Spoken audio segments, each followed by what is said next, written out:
Eto alohan'ny anteny mena-pirenena misy atsika amin'izao fotoana izao ampifaliana indray no iarabanantsika manaraka ny fandaharana Aramaso fandaharana Aramaso izay vokarin'ny Transparency International Initiative Madagasikara ho amin'ny androany dia manana vahiny indray isika ny solombavambahoakan'i Madagasikara lantany amin'ny distrikan'i Brickaville no vahintsika ho amin'ny androany miarabanao Andriamatoa solombavambahoaka ary mankasitraka anao nanaiky ny vahiny amin'izao fandaharana izao.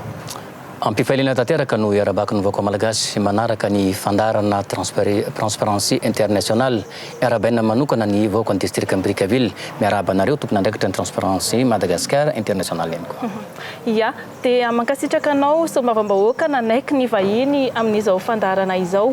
Ny fantaniana voalohany apetraka aminao solombavambahoaka inona no azonao ampahafantarina ho an'ny mpanaraka ny fandaharana ny mombamombanao ny inona no azonao ampitaina amin'ny vahoaka izay manaraka ny fandaharana amin'izao. Efa voalazanao teo am-piandohana raha manona ny anarana indray mandeha dia Andriamatoa Satra Augustin. Ponina sady mipetraka ao anatin'ny distrikan'i Brickaville atao tanànan'ny Brickaville.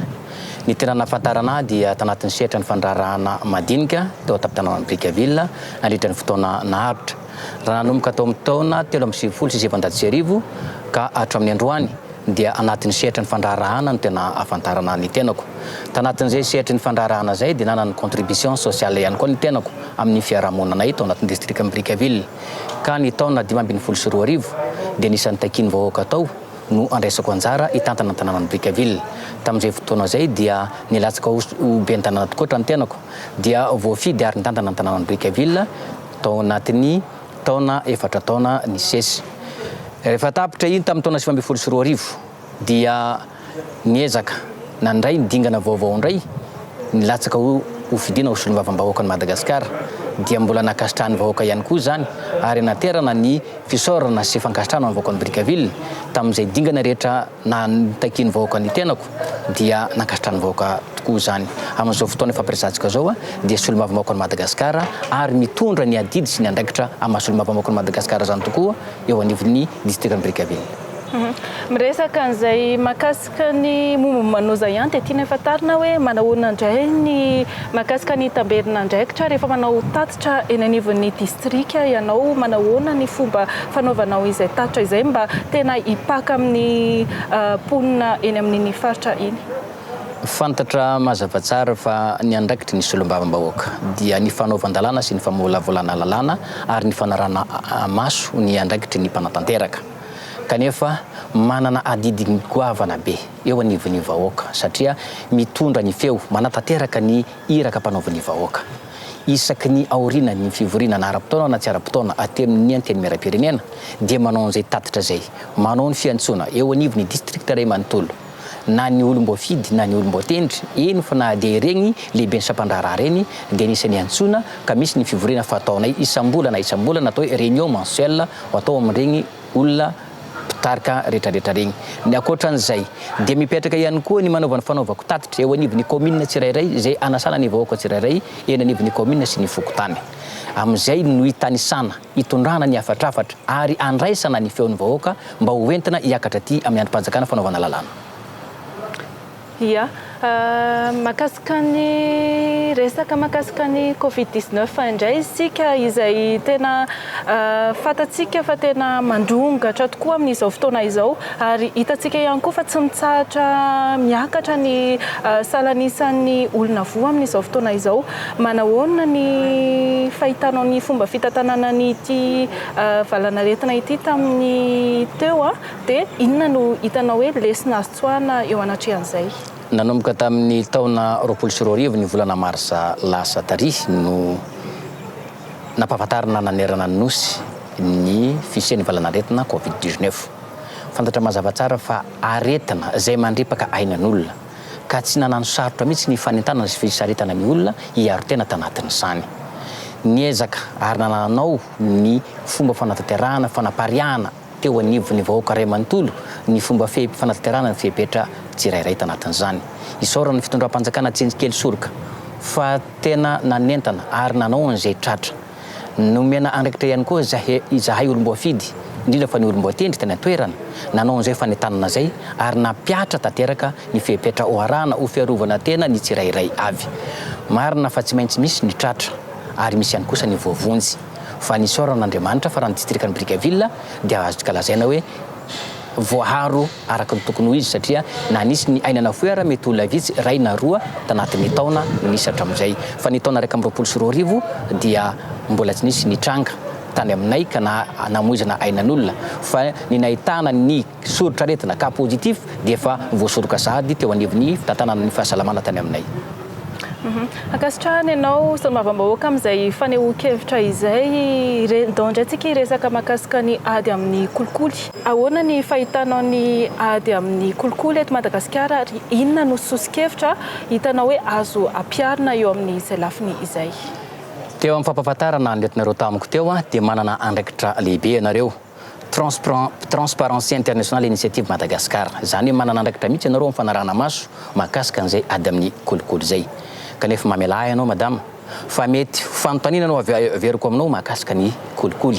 Mba fantatranareo moa ny parcours na processus nandalovan'izay kolikoly zay teto amintsika aloha.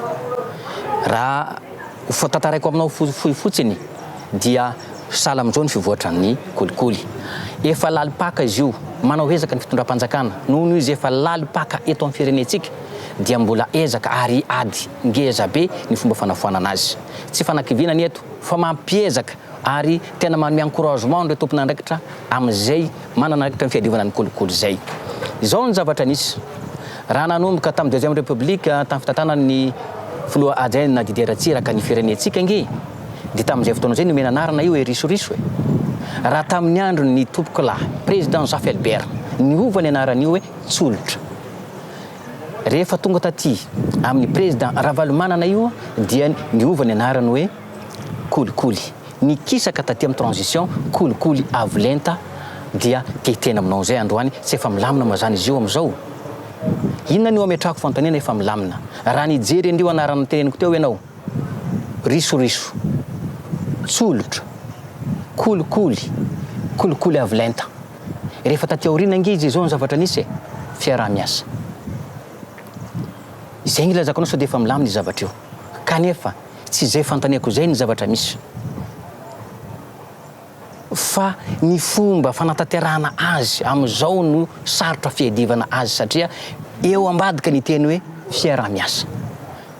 Ho anareo tompon'andraikitra amin'ny fanarahana maso ny tompon'andraikitra isan-tsokajiny amin'ny fitantanana ny firenena ady ngeza be ary agnisan'ny antony iray ahafahantsika mihohitra miditra midinga ny fivoarana sy fandrosoana ny fahafahantsika mandresy ny kolikoly mampirisika ny rehetra mihitsy tena ho tompon'andraikitra akoatra an'ireo sampandahara-panjakana na eo ny bianco na eo ny paka dia tokony tompon'andraikitra ny olo tsirairay avy no samby iaro itandro anafoanana an'izay ady amin'ny kolikoly zay satria izay antony anankiray zay dia tena antony azontsika lazaina manambotry ny firenena, manambotry ny fiarahamonina, manambotry ny mpiarabelona ny resaka kolikoly.